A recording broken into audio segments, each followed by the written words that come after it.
Next case based question है, इसको पढ़ो। A mathematics exhibition is being conducted in your school and one of your friend is making a model of a factor tree. Have a look. Factor tree. Here factor tree is given. He has some difficulty and ask for your help in completing a quiz for the audience.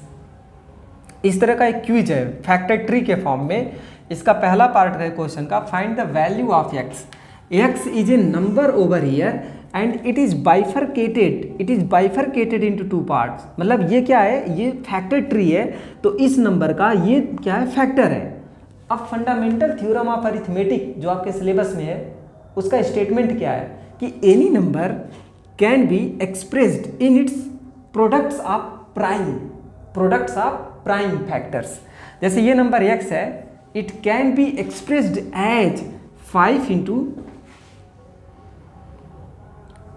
into 2783. तो x की value यहाँ से निकाल लो, multiply कर लो.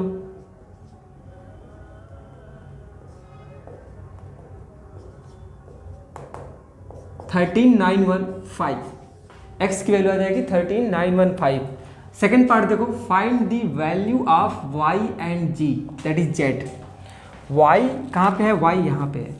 अब देखिए ये जो y है ये फैक्टर ट्री का पार्ट है, लेकिन ये कहाँ से बाइफरकेट हुआ है, इस नंबर से बाइफरकेट हुआ है. 2783 is bifurcated into two parts. Means ये इसके फैक्टर्स हैं. तो किसी नंबर का अगर फैक्टर है तो that number can be expressed as product of all those factor. कितने फैक्टर हैं इसके, y and 253 is equals to y into 253.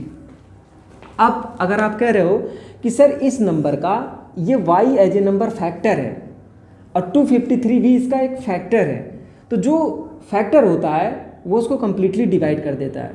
तो you can easily divide 2783 by 253 in order to get the value of y.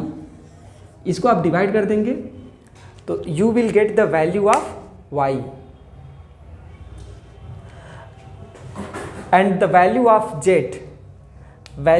z, look, the position of z is here.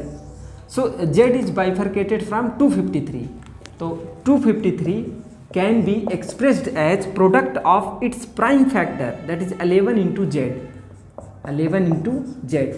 So z की value यहाँ से आ जाएगी 253 by 11. 11 to 22, 3.